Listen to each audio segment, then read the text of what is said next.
Let's do this. The Cult of Hockey podcast by the faithful and for the faithful. I'm David Staples of the Edmonton Journal, and I'm here today with Bruce McCurdy and Kurt Leavins. Welcome, gentlemen. Hey, fellas. Hey, David. Hey, Kurt. How are you guys doing tonight? A lot better than a lot better than I was at noon today. I mean, the mood of oil country, gentlemen, went from complete and utterly sour to almost elated in about 15 minutes, if I have the timing right.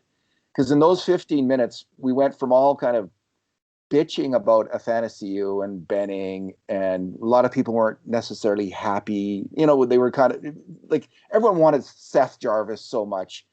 And no, this is no knock on Dylan Holloway. It speaks probably more to our hockey knowledge than anything else, that we all had our hearts set on a player hardly any of us had ever seen play, over another player that we'd never seen play. But people had their hearts set on Seth Jarvis, and we got Dylan Holloway, who may turn out to be the better player. But for all of those reasons, things were just, and you know, there was a tweet that came out that the Oilers, you know, it was confirmed about not matching Athanasiou's, not making the qualifying offer to Athanasiou and Benning. And then there was like three spurts of news. There was the Carter Savoy draft. There was Jesse Puljujarvi's return on a fantastic contract, like, you know, frankly. And then there was the drafting of Tyler Tullio. What is his name, Kurt? Tullio. Mr. T, Mr. Double T was drafted. And people, all of a sudden, Bruce, I couldn't imagine, like, the explosion, the amount of agreement when Puljujarvi signed. For once, oil country was united in applause for the moment. If nothing else, a moment. Maybe, you know, the GM, the player, lots of kudos for both of them. But everybody seemed happy for a second. Maybe even Mark Spector. Mark gets a little bit of heat because he's criticized Puljujarvi in the past, but everyone seemed happy.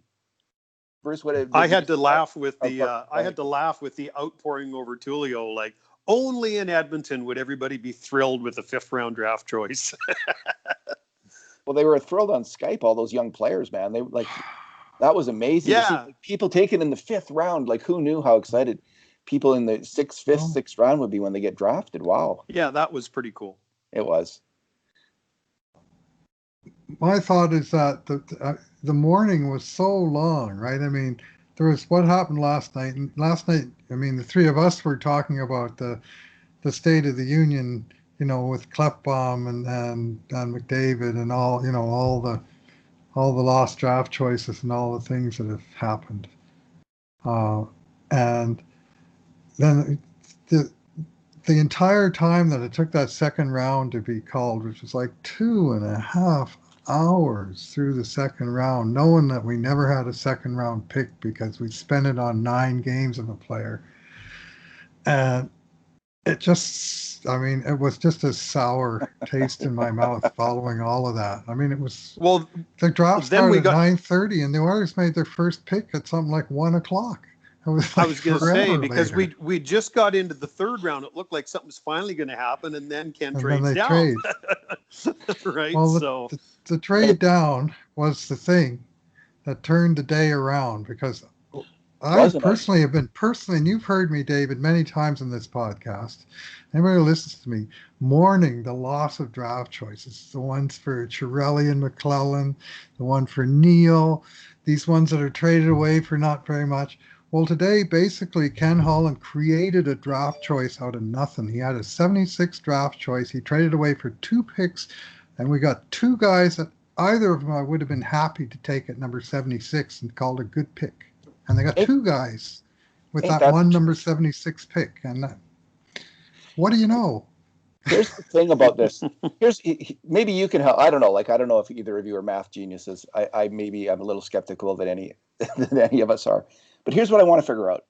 So there's all these people who do these, worked out the value of draft picks. So like if the first overall pick in the draft is worth 100 career NHL points, and the 10th pick in the draft is worth 20 NHL career value points, and the 75th pick is worth 2 NHL career value points, and then the 100th pick is worth 1.5, and the 125th pick is worth 0.9. Let's say. So when the Oilers made that trade, when you worked out the career value of the two picks, it was about the same. The 75th pick had the same career value when you added them up. But here's what I don't know about those numbers, and in terms of analysis, when you divide that career value for a lower round pick, whether it's 1 or 2 or 3 or whatever it is, when you divide that from one player into 2 or 3 players, how does that change the equation? Because it just intuitively, I'm thinking, okay, you have 2 players who are like, all of those players are very low bets to make it, and the career value comes from an averaging of the 75th over the overall pick or the 100th overall pick. What you're really saying is to get a decent NHL player, there's a slightly better chance at 75th than at 100. But if you break it into 2 and you have just slightly less odds, is that a better bet? Oh yeah. Than going. So I think it is too, Bruce. So the career value doesn't quite capture it, does it? Then if you're just looking at, if you can break it into 3, or when the 5, like McT did. Yeah.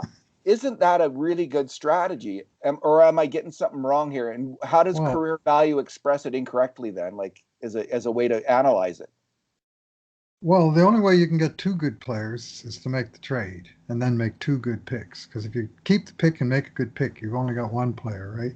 So so right away the math is skewed because you have different possible outcomes on the 2 different sides. But I mean, if you traded, first overall for number 80 and number 81, I'm guessing first overall is probably going to have a better value. But if you're talking about way down there in the nether regions of the draft, you still got to have the scouts to pull off the picks. And I think the last time I personally saw the Oilers pick a 4th and a 5th rounder in fairly close succession, where I went, I like that pick. I really like that pick. Was when they picked Caleb Jones and Ethan Bear back to back in 2015. And I mean, I wouldn't said, well, maybe one of the 2 will make it in the NHL. If you told me 5 years from now they're both going to be NHL players, I would have been elated. Well, maybe in 5 years from now these 2 guys will be, or maybe one of them will be. I just think they got a better chance of delivering, because I think that you look at the picks where they got these guys, and then you look at the rankings, and they're all the rankings rank both guys way higher than where Edmonton picked them.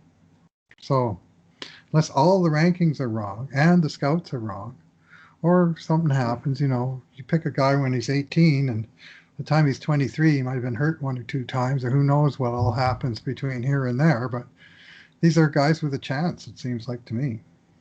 Well, and Bruce, if you circle back to your original point, if you're down a pint to begin with, bringing another pick back in is never a bad thing, right? It's a winning strategy from the point from which Holland started, which I think was your original point. I think that's probably the key point. Yeah. I mean, you can only have so many players coming into your system at one point too, because you only have so many NHL contracts, so many good jobs at the AHL level too. So you don't want to just take all your second and third picks and turn them into fourth and 5th round picks. But although they cleared lots of guys out today, this work today, none of them I didn't think will be missed, except for aside from Athanasiou and Benning. So let's talk about the picks that they made. So Carter Savoie was really rated highly he's an AJHL player with the Sherwood Park Crusaders, top scorer there. He's Scott Wheeler of The Athletic was particularly enthused with this player, had him rated I think 32nd overall, and just was in love with this guy's shot, essentially saying this guy's shot is maybe the second best shot in this draft. Like his ability to get off a shot, he can score from bad angles, he can score from outside. He was comparing him to Alexander Holtz. Brian Lawton was also absolutely raving about Carter Savoie's shot. So, it wasn't in my mind. Jim Matheson of the Journal actually had tipped off everyone. Maybe, I don't know, maybe Matty was just guessing, but it was a pretty good guess that the Oilers might be taking Carter Savoie. But it looks to me like he's going to the University of Denver, I believe, a good hockey school, just a high skill player. we've been told for years that a good bet late in any draft is drafting smaller players with high skill, because that's where the payoff is going to come. They tend to be undervalued. So this just on a number of fronts, small, like draft history, hometown player, scorer, going to U.S. college hockey where he can develop. It just set off the pleasure centers in the brains of Oilers fans across the country. Everyone was super happy, I think, with that pick. What did you guys think? I thought it also filled an organizational need that's been around for a long time. We've been missing an actual shooter in this organization for a long time, and if you take Leon Draisaitl, out of the equation, there's not a bunch of them on this team. Yeah, but you know what? It's a big step down from there in terms of shooter, right? Yes. And you could argue that Eberle was a pure goal scorer to some extent, but shooter, no. I mean, he had a quick, accurate shot, but not heavy at all. So this is something this organization hasn't had in a while, and I find that pretty intriguing. Well, you mentioned Leon Draisaitl. I happen to think Leon's a pretty good passer too, so I like to have the idea of him passing the puck to someone else that can snipe the way he does. Yeah, no kidding. Well, we've had a team of passers for a long time, right? And it's nice to see a few guys come into the organization that can shoot the pill. We had some shooters that didn't work out, like Yakupov, obviously, is the biggest one. Like he was a shooter, and he just kept whiffing on the puck. He really did. He fell down a lot on his face when he was trying to shoot. And that's the best example. If Taylor Hall was something of a shooter as well, but he never really was able to get truly on track as a pure shooter like Draisaitl has, even in that top role. And then, that second line shooter, which you see on some teams, the guy who scores about 20 to 25 goals, because in that shooter role, we haven't had that guy for Jarrett Stoll maybe would be the last. There's an example of that kind of player who could really fire that puck. But yeah, good to have him.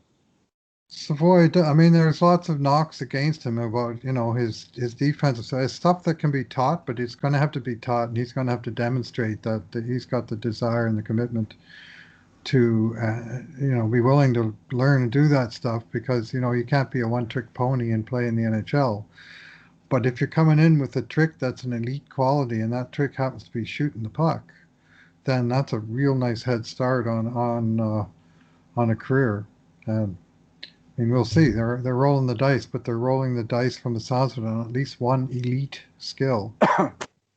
And he had huge numbers. I mean, 53 goals. He only played 54 games. It's 90% of a typical AJHL schedule.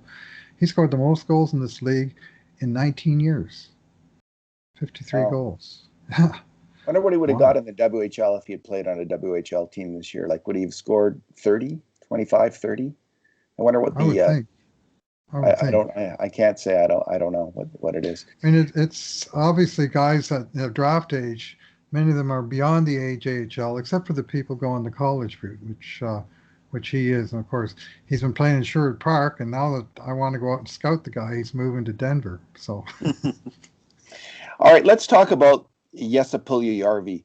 And I think I've been bullish on this ever since he left. I thought there's a real good chance he's coming back. I thought right from the start, this is an excellent move by Puljujarvi. I know some people were down on it, but the fact is, if the Oilers had signed him last fall, it was a really bad fit because his confidence was low, and he was in a contract situation where he had to come in and help the Oilers immediately and make the team because they had run out of options with him. If they sent him down, they were gonna lose him on the waiver draft.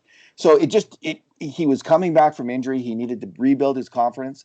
And I give Puljujarvi all kinds of credit in the world for being a young man who took his fate in his own hands and made a controversial move that was heavily criticized by some, going back to Finland. Yeah, going back to Finland and getting his game and his life and his head and his body together and doing that. I just thought, what a smart thing for you to do. And I also thought there's a silver lining. This could still work out for the Oilers because the Oilers, if he had signed with the Oilers, I think he wouldn't be with the Oilers right now. I don't think it was going to work out. He needed to have that full year to get back his game and get back his confidence. And then the second thing that really worked out was the change of leadership and Ken Holland coming in. And at what great work by Ken Holland on this. Right from the start, he sent out the right messages. We're open to having this player come back. Doesn't make any sense to trade him. I'm not trading. I'm not a dummy. And I think he conveyed that to Puljujarvi and his agent. And I think it finally kind of everything started to sink in with everyone that the best bet for this player and team was for him to come back. So I think that's now I might be wrong, but I think that narrative is now kind of maybe the dominant narrative, and that's why people are happy. They just see this really it's kind of a happy story. It's not a negative story about a player quitting on his team. It's a good story about a player coming, taking a chance, getting his head together, his life together, and then everyone coming back and trying to make it go. Agree or disagree, Kurt Leavins? I agree to a point, because I still think that the player quit on his teammates. Yeah. But you know what? Maybe he had to sort his head out. Maybe he had to mature. And so maybe these steps allowed him to do that. I think a lot of people are, first of all, let me say, the best value Ken Holland was ever going to get out of this player was to re-sign him. Otherwise it was going to be cents on the dollar, right? So having done that, I think a lot of people are still getting ahead of themselves, and I see all kinds of people saying he should be up with McDavid. I think there's a 50-50 chance that he won't work out. Yeah. Oh, maybe higher than that. Yeah. Right. But the contract that Ken Holland brought him back on is designed so that's not a killer if it happens. I don't think anybody expected a 2-year deal. I didn't. No. Shocker. I did predict the low, the 1.1, 1.2 million. I didn't foresee the really smart part about it, especially this year, is that year one is just a $900,000 cap hit. Talk about lowering the risk on an investment. I think that's it. It's a fabulous contract. Makes it much easier to trade too. If you think about it, yes. If it's not going to work out here, you can now move this player much easier than I think. Kurt, why do you say he quit on his team? So I just want to dig into that a little bit more, because I think because I think I'm going to say that's kind of I think it's old school. Like in the past, that's what, because players they quit on their team all the time now. Everyone's always, it's a different world right now, where people can do what they want, go where they want. And the business allows that. The business is made for that. I don't buy that at all. The player and his agent said, "I'm taking my hockey sticks and I'm going home." Okay. And I'm here to tell you that to the person, every single person in that dressing room would have gone, "Fine, go." and if you think that's a recipe for building a strong dressing room, I think you're wrong. Well, they were unanimous. Yeah. However, I think all the guys in that room really want to win. And I think they know that the kid has talent. And they're going to be big enough and magnanimous enough to say, okay, this guy gets a second chance because he's coming back. He's choosing to come back. So I do think he has repaired it to this point. Don't get me wrong. But I'm not willing to give the guy a free pass for packing his hockey bag and going home. I'll never believe that was the right thing to do.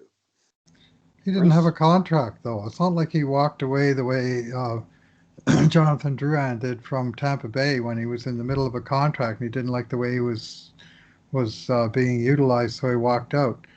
But he didn't have a contract because they made it clear he wasn't going to play in Edmonton. His agent said it. So it's, no, he didn't have a contract, but they were interested in one. He lived up to his contract. And he had other options, and he had reason to be not too happy with things that had happened here, including the surgery thing and all that. I mean, I think the year off breathing period was good for both sides.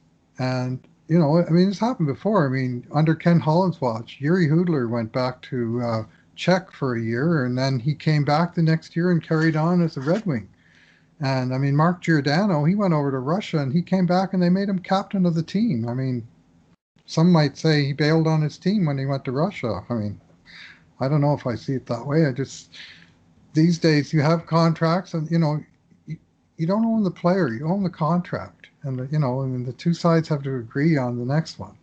You guys watch that Michael Jordan thing with Dennis Rodman and how Phil Jackson handled Dennis Rodman in the last championship season? Dennis Rodman did quit on the team. He went to Vegas in the middle of the year, took off, and the coach just was okay. Running a team is a complicated thing. This player needs this. He needs to blow off steam. Dennis is going to be Dennis. I'm going to say Yessa is going to be Yessa. He's maybe a little bit different player. Now, they're different players. Rodman had really proven himself as a champion by then. Right. But, I just think there are different ways of handling these things, different ways of finessing situations with personnel and with people. And I'm liking what I'm seeing with Holland and Tippett in this regard. And maybe they can do this because there wasn't the frustration that Todd McLellan and maybe Ken Hitchcock went through with this player, trying to work with him and being frustrated. But I still hold, and I want to hear what you guys will, before we move on. I want to hear one final issue. I still hold that the whole McDavid-Draisaitl dynamic, that Puljujarvi got caught up in the meat grinder of that politics, in a way, of team politics. Those two players were desperate, wanted to play together. And when they were playing together, when Jesse Puljujarvi was playing with either one of them, that meant they were not playing together, and they were not happy about that. They wanted to play together. I think that's clear by now. And that dynamic is now gone, I think, almost completely gone. They know they're going to be on their own separate lines. And I think this will help Puljujarvi finding a place with either one of them, actually, as their center, as may happen. So what do you think of that theory, gentlemen? I don't mind it. I mean, I think there's certainly some legitimacy to it, and I think there's a case can be made that not only Puljujarvi's a year and a half older than last spring, but so are many of his teammates. And they're going to be more mature. I think they're going to be more focused on the goal, which is the team winning, getting the best team they possibly can on the ice. I mean, I'd make the case today. You could look at today and say the Oilers, in a sense, traded Andreas Anathiou for Jesse Puljujarvi and $1.8 million in cap space. And maybe they win that trade. I mean, what are you going to spend the money on? The $3 million you didn't spend on Athanasiou? Well, you just took 40% of it, and you brought in a 22-year-old right winger that still has a tantalizing amount of talent. Kurt? It'll depend on what headspace he comes back in. And I think if the two sides have met and agreed on a contract and agreed for him to come back, I'm making an assumption, it's probably a safe one, that his headspace is immeasurably better than it was when he left. And that'll be a good sign. I can tell you two of the reasons why things didn't work out when he was here is that teammates didn't want to play with him.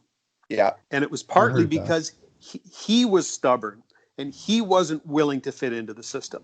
Now, he's 18 years older now. And especially when you're that young, 18 months is a long time. And so I think there'd be a lot of room for him to think about things, adjust, grow.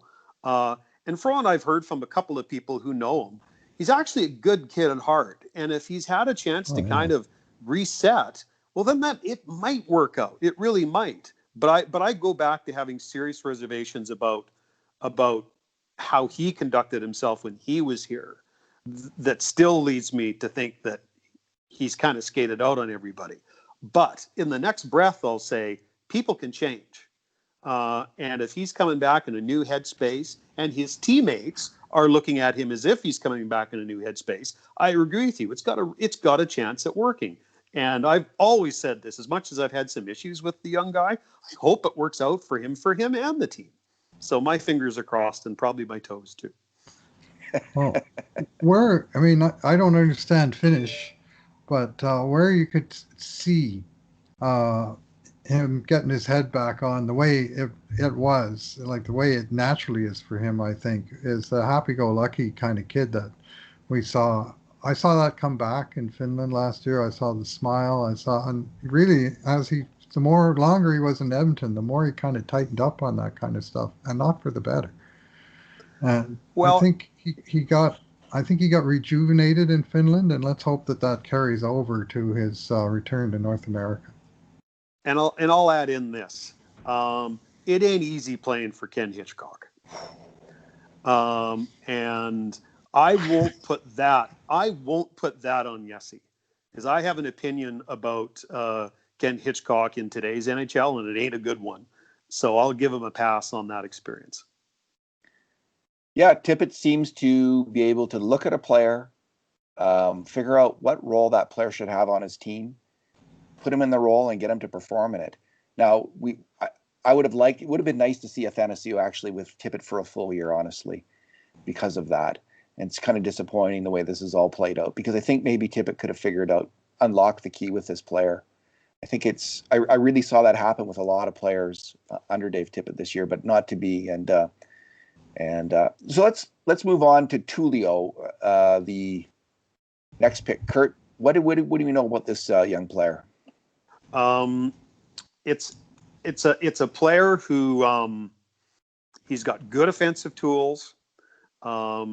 He's very good with his hands. Sees the offensive zone well. I understand is an above average skater, maybe not a great skater, but an above average skater. And you can see where the guy's going to need to end up and have a couple of years in the AHL, and then see if he can squeeze his way into a bottom six role in the NHL. Coming from fifth pick, that's always a tall order. We always know that.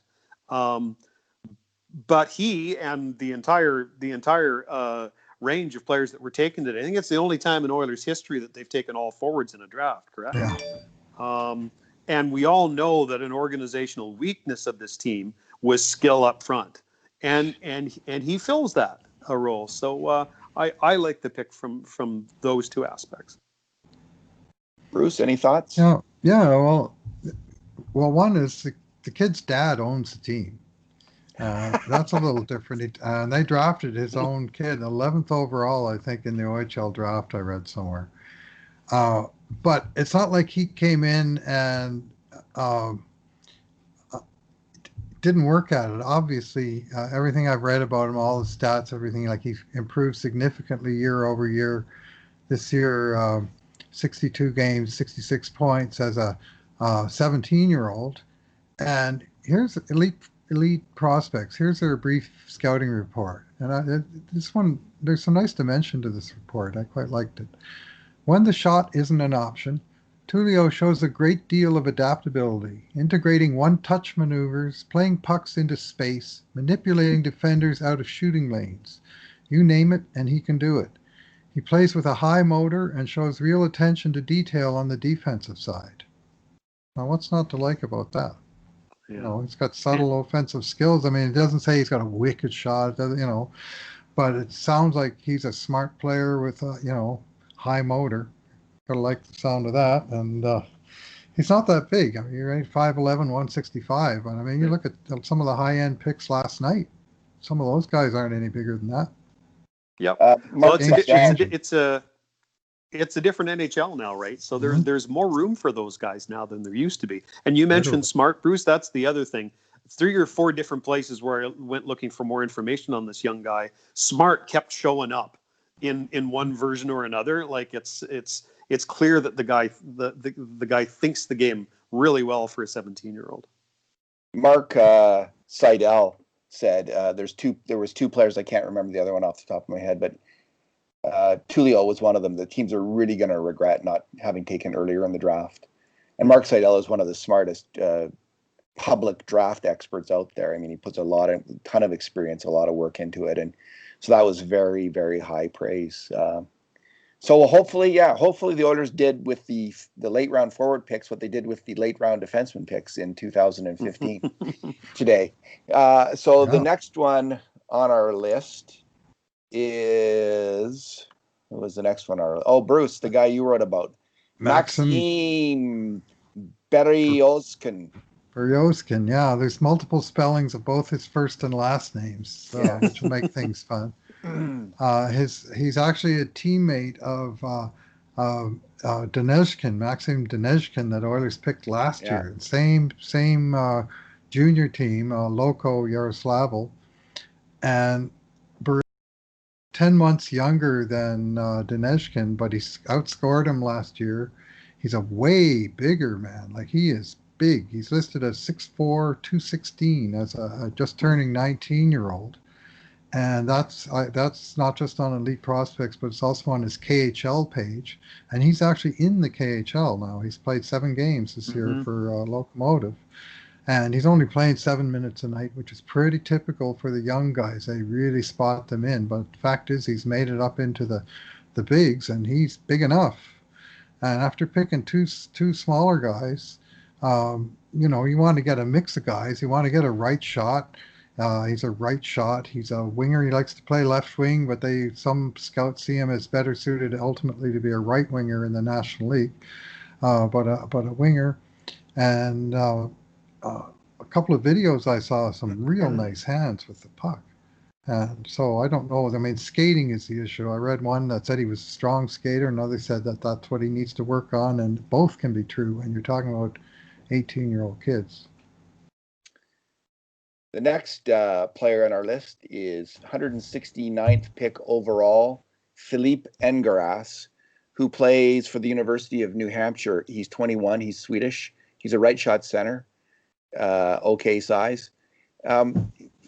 People following the cult of hockey have been reading a lot about a player called Apeli Rasanen in the last few years. And this player just seems like, okay, well, if Apeli Rasanen doesn't turn out, then we have the new Apeli Rasanen right here in Philippe Engerasse. Just, kind of a solid two-way center with some good skating, some ability, but from the Anton Lander school of Swedish forwards. and we'll see. Anton Lander was a much higher draft pick and has become a very good player in the KHL, and I think should still be the Oilers' fourth line center personally. But we'll see. I'll read what Carl Larson of Future Considerations said about him.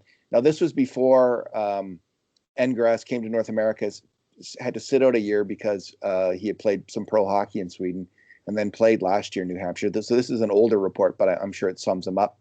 He said, quote, "He is a clever two-way center who reads the game well, has really great skating abilities and good work ethic, has improved his release and is now a good shooter, combined with the smartness which he used to find unexpected passes." So there we go. Just we'll see. And kind of the good thing about this pick, he is an older player, but so that's not necessarily a good thing. But they got a couple of years here, at least 2 more years. 2 years in college to watch this player, and if after 2 years he turns out, you can sign him, and if he doesn't, well, that's kind of what you expect from a 6th round pick, that it's not going to work out. So, but again, right shot center fills an organizational need, right? Yeah. Sure. You got hopefully one of those right shot centers somewhere is going to work out. I mean, it's funny, David, you mentioned Apeli Rasanen, and then you mentioned Anton Lander, and I immediately jumped Philippe Engerasse to Anton Lander, but bear in mind that for years I've been comparing Apeli Rasanen to Anton Lander. So sort of gritty. Like, I noticed all the C's, like he's been captain on Elite Prospect shows when they've been captain or assistant captain of their team, and I put some stock in that. I think that's I want guys fair. That have been in leadership positions. And, it's not a direct stat that you can measure, but usually you see those guys that have a string of those, and they tend to be high character players, which Anton Lander was and is, as we know.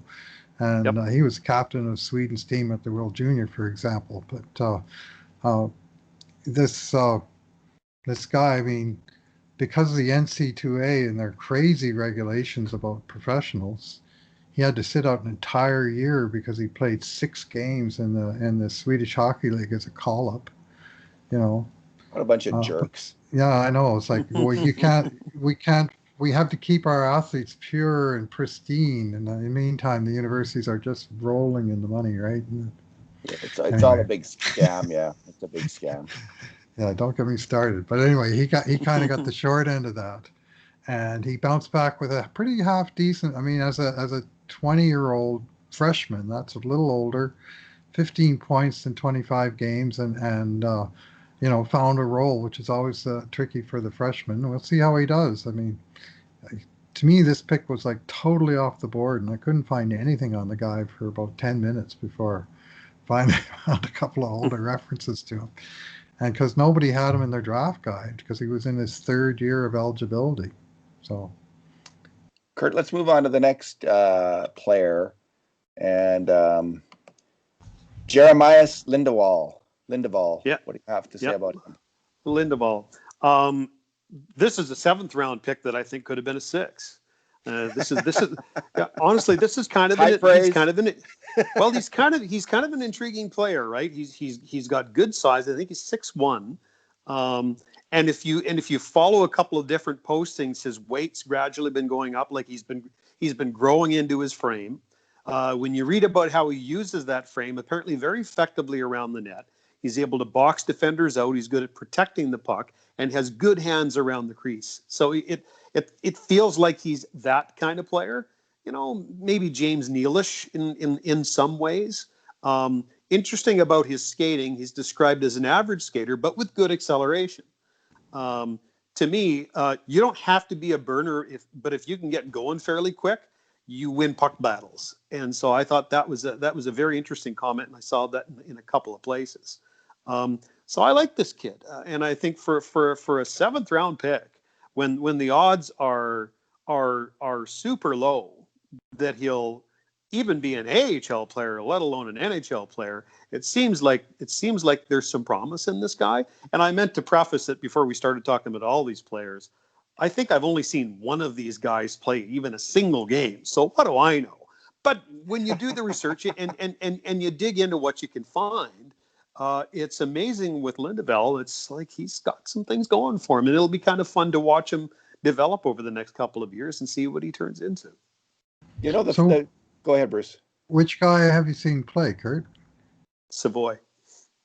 Right. I've never seen any of them play. I've seen Dylan Holloway play for Team Canada at the Hlinka Gretzky tournament in 2018. And he was one of the underagers on that team. Of course, Alexis Lafreniere was the one that was getting all the attention, and with reason. But he made the team, and he didn't look out of place. Like, I can't say that I followed him around the ice like I would have if I knew the Oilers were going to draft him in 2 years. But he didn't stand out in any kind of a bad way. Let's put it that way. He scored some points, and he won a gold medal. So. Yeah, I saw Carter Savoie one winter night at the Grant Fuhr Arena in Spruce Grove. Nice. You seen his little brother play? He's supposed Matthew? to be pretty darn good, Matt. He went first overall in the WHL draft. Now, Matthew Savoie, I have seen him play in the John Reed Bantam tournament here in St. Albert that they have every February, I think it is. And it's they bring in teams from all over the place. Well, I went to the gold medal game, and Matthew Savoie was one of the, I think, youngest players on the ice. He was a year underage, and all he did was score the tying and winning goals in the third period of the gold medal game. That's it, eh? That's all. I didn't even know who he was, and I thought, who's this number 7? Man, he's good. And then later I sort of connected a name to the guy, and then started to read some of the stuff, and I went, wow, maybe I saw the beginning of something. So it was interesting to listen to the draft as I did most of it today. There was just rave reviews about every player, and you start, they're like in big time comparisons, and and then you think, well, they can't all be this good, but what it made me realize is, they are all really good. Like, all of these players are fantastic hockey players. They are utterly fantastic hockey players. But then the second realization is, so we can hold that, and we don't have to discredit that. We don't have to throw out the window just how fantastic these players are. But the pyramid gets so steep, like, to make it, because all of these players drafted are so freaking good. They are so amazing. It's just so hard to get ahead. It's almost impossible, because you are going up against such incredible talent to make it to the NHL. So you have Carter Savoie, who's just an amazing hockey player. Like, if you ever played with someone like that or watched him play, if you just think, what a guy. But the pyramid is so steep. It is so steep. And that's why even these incredible young players, only a handful of them will turn out to be NHLers. Yeah, a third of them will play in the league, some, and and a fraction of that will be, make a long career out of it. So I'm willing to bet, David, though, the 217 picks in this year's draft, the 216 of those guys could dangle around you in your beer league games. And the 217th was the pick that got taken away from Arizona. You know, I was blessed when I lived and worked in Toronto, and in addition to covering the Leafs, covered the Blue Jays, and I was absolutely blessed to sit beside the legendary Milt Donnell in the press box at Skydome, and Milt, every so often when you'd see a young kid come up and make a great play, Milt had these black rimmed glasses, and he'd look at you and you'd look over top of his black rimmed glasses and say, "Never forget, kid. They're all good." And he's right. And that's the thing. It's just gradients of good when they get to that level, right? And it's the special ones that kind of float to the top. So Milt what an amazing guy he was. That's another story for another day. So. I was a summer student at the Toronto Star in sports back in 1980. Is that right, David? Wow. Milt Donnell was there, and he had a gold phone. Did he? Someone had given him a gold phone. He must have been in his 80s then. He was very, very. He was in his late 80s when I was working beside him. Yeah, he was the dean of the press gallery. What a guy. All right, let's talk about what's next for the Oilers. Okay, let's dig into that. So there's a number of RFAs that did not get qualified today, and I'm just wondering, on that list of RFAs who didn't get qualified, including Andreas Athanasiou and Matt Benning, either of them could easily end up back with the Oilers. We shouldn't discount that as a possibility once they see what the market holds for them. Bruce, what do you see? Do you have the list in front of you? What are the names that you find intriguing? I do. I was expecting this list to be actually a little richer than it turns out to be. I thought there'd be more of these guys, and I didn't, to be perfectly frank, didn't go through all the list of every team's expiring contracts with that in mind. But I mean, there were some tough decisions made, but I don't think there was a single case of a RFA signing for less than his qualifying offer. And today, for instance, Dylan DeMello, a very good player in Winnipeg that I hoped would hit the market, he signed a 4-year extension with the Jets. But names that jump off the list, Vinny Hinostroza of Arizona, who wasn't tendered a $1.5 million qualifying offer, probably because they were worried about compensation. He's a pretty good player, but I wouldn't want to get in an arbitration battle with him. But when you're dealing with these guys this year, it's the teams that hold the upper hand, and you might be able to get a guy on a fairly cheap hit. So Calgary lets go of Mark Jankowski, which is a player that's never really impressed me, but he's a well-known name. He was going to be the best player in his draft year. Wasn't that about 8 years ago? Yeah. Columbus, Devon Shore is a decent player. Brendan Perlini is a guy that they had high hopes for at one time. The longest list, I think, is Edmonton. Andreas Athanasiou, Matt Benning, Ryan Kuffner, Ryan Mantha, Angus Redmond, Nolan Vesey, Cameron Hebig, Logan Day. And unfortunately, most of that list is just clearing out of guys that didn't pan out, or in the case of the unfortunate Ryan Mantha, suffered a career-ending affliction to his eye. Lucas Wallmark in Florida. That's kind of an interesting player to me. I remember him in Carolina as being just a nice bottom sixer that got the job done. You haven't mentioned Anthony Duclair yet. Anthony Duclair. I'm just getting down to Ottawa, and he's next. Right. Anthony Duclair in Ottawa. And his qualifying offer, I think, was just $1.25 million. But again, they didn't go there. They got lots of young players coming up in the Ottawa system, and for whatever reason. One guy I like, Dominic Simon in Pittsburgh.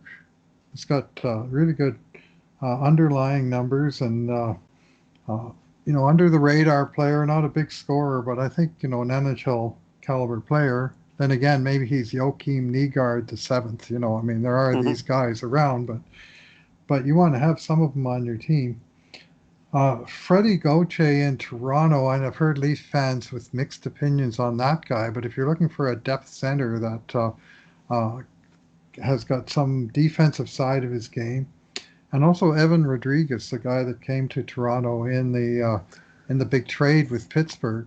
They didn't qualify him at $2 million. They tried to sign him for less, I understand. Talking to my brother, who's a big Leafs fan, but he thinks they might circle back to him at a lower figure.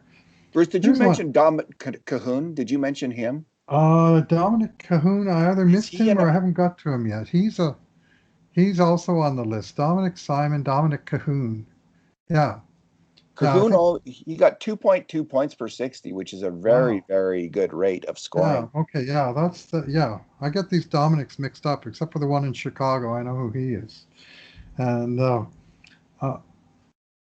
Troy Stetcher in Vancouver. I was really surprised. That's caught me by surprise too. I agree. He's a good player. Like, I always see that guy good.